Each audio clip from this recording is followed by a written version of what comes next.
Okay, Jeff Moore from fowlplay Studios. We get a lot of questions around here about how to change the paper on our cushion sanders. So today we're going to do a short demo on how to change the paper on our cushion sanders. Jake here is the guy who makes all of our sanders. He puts all the rubber on, puts all the sandpaper on. When you guys send your sanders back to have new rubber put on, this is the guy that does it right here. So, Brendan, get up close and personal right here. When you guys need to change the paper, you're given a key in each one of the bags. All of our sanders work the same. We'll start with the number 1. It's very, very simple. You insert the key. Get right up there so they can really see what you're doing. That's an oblong center. So as soon as Jake turns this, it's going to release it. You pull it out. Okay, now you can pull your sandpaper off.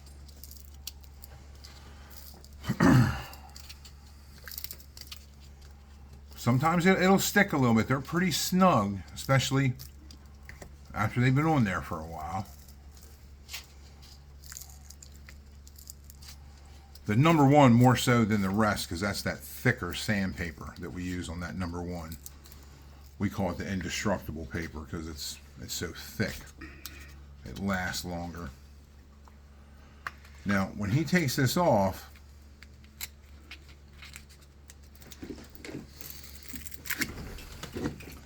okay, show him how you folded the edges. Usually we have a flat piece of sandpaper. That's your template to cut a new piece of paper.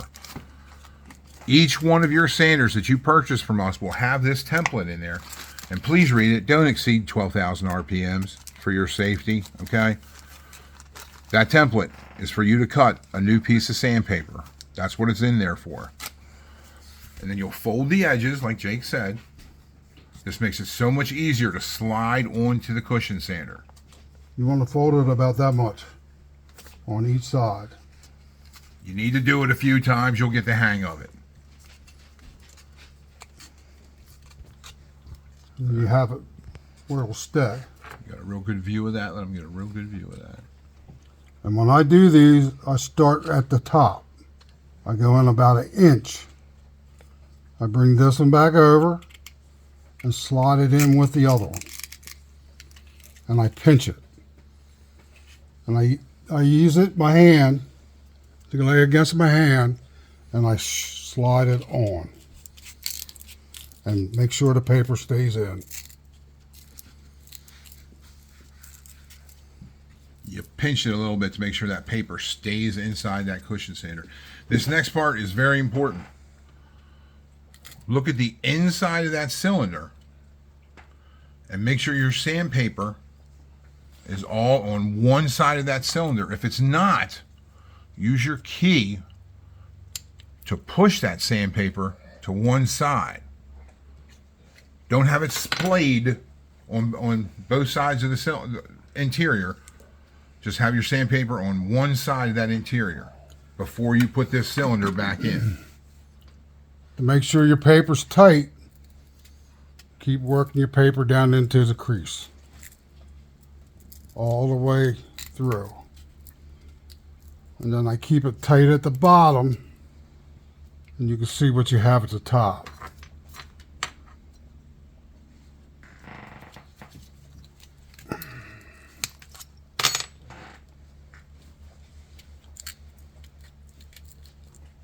Say that key thing again. Make sure that sandpaper's on one side of that interior. Take the key, which you got 2 pieces of paper, just lay it against it, slide it in. I take the key to make sure it's all the way in. I insert the key, I grab it around the paper and give it a half turn. If you can see it, you can see where that cylinder comes half turn. You start from there, you go to there. The interior of the cushion sander is round. That interior piece that we put in is oblong.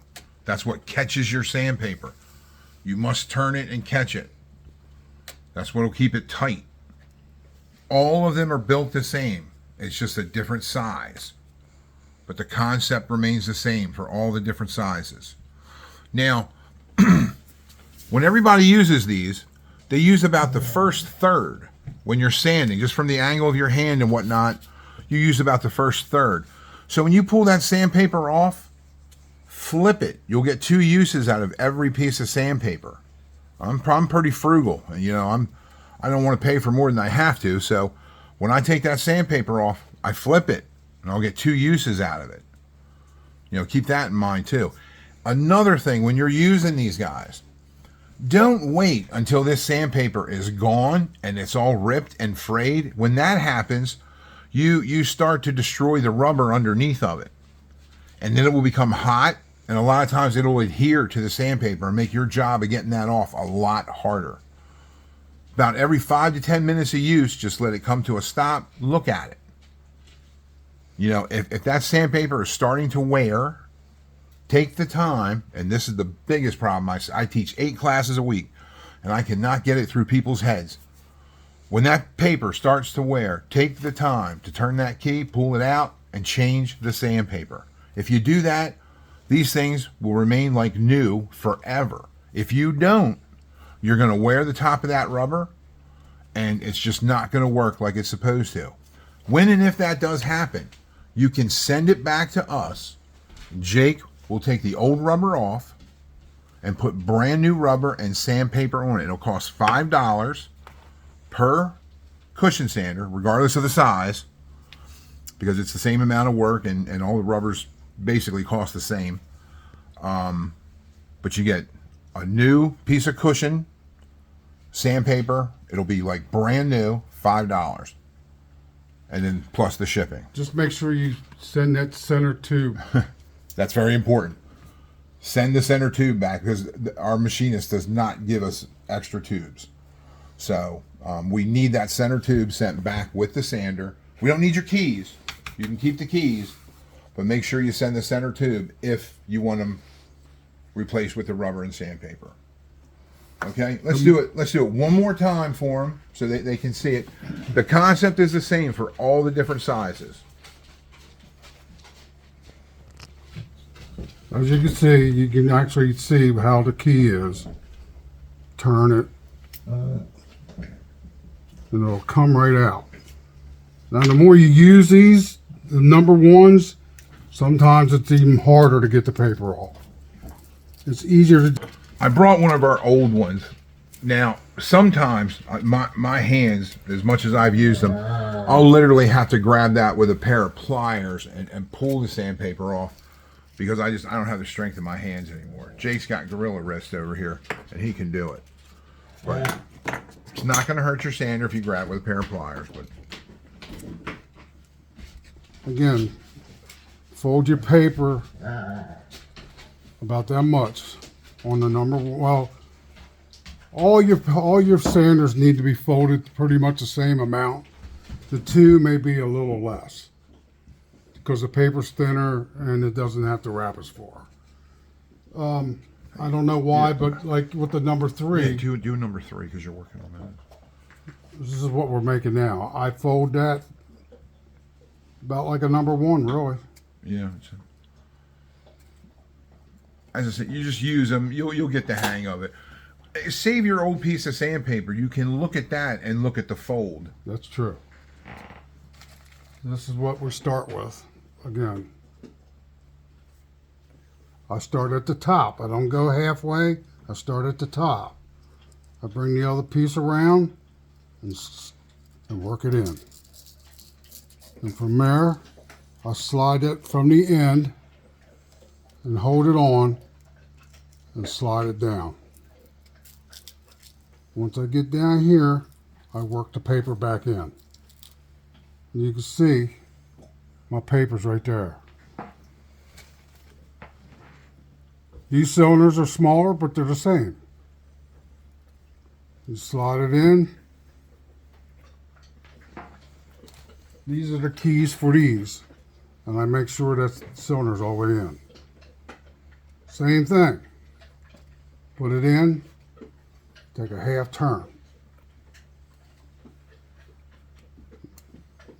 You got a sander. And remember, if you're going to change it, flip it. You can get another use out of that piece of sandpaper from the bottom. You generally only use the first third. Start at the top. Work your way down. Keep pressure on your paper so it don't pop out. Work it back in because it makes it tight on your cylinder and it won't flop when you use it. Slide the key back in. Half turn. Yeah, and something you said right there reminded me. If you guys are using these sanders and you hear them, you know, making an odd noise when you're using them, stop, put that sandpaper back on. It's not tight. If it's not tight, that sandpaper is just going to beat that foam black rubber right off of there. You want that sandpaper on there nice and tight. If you don't have it on there tight, take the time to take it off, put it back on there tight. You want it tight. Must be tight. So that was real easy. But like he said, if you get them and you cannot turn that thing, just take a pair of pliers and hold it. And take the key and just turn it. It'll still be hard, but it'll give. And then everything else works the same. Work the paper up. See, this has been used a little bit, so they get a little tight. A lot for years. I just keep working around it, and that works. I think what happens, it gets a little warm to the rubber and sticks to the rubber. It doesn't melt it, but it makes it a little tougher to get out. Just keep working it. I think some of that sandpaper has a waxy finish to the back of it too. Yeah, it's definitely different. Yeah. It's a heavier backing and everything. Again. Okay. All right, I think we covered it there. All right, back to me. All right, so hopefully that has been some help to everybody. I know there's a lot of questions. It's hard to do diagrams on this, so hopefully this video has helped. We've done videos in the past. Again, any questions? I'm on Facebook. Apparently now I'm on TikTok. So fire away with your questions. I'd be happy to answer anything I can. I appreciate everybody taking the time to view this. Thanks.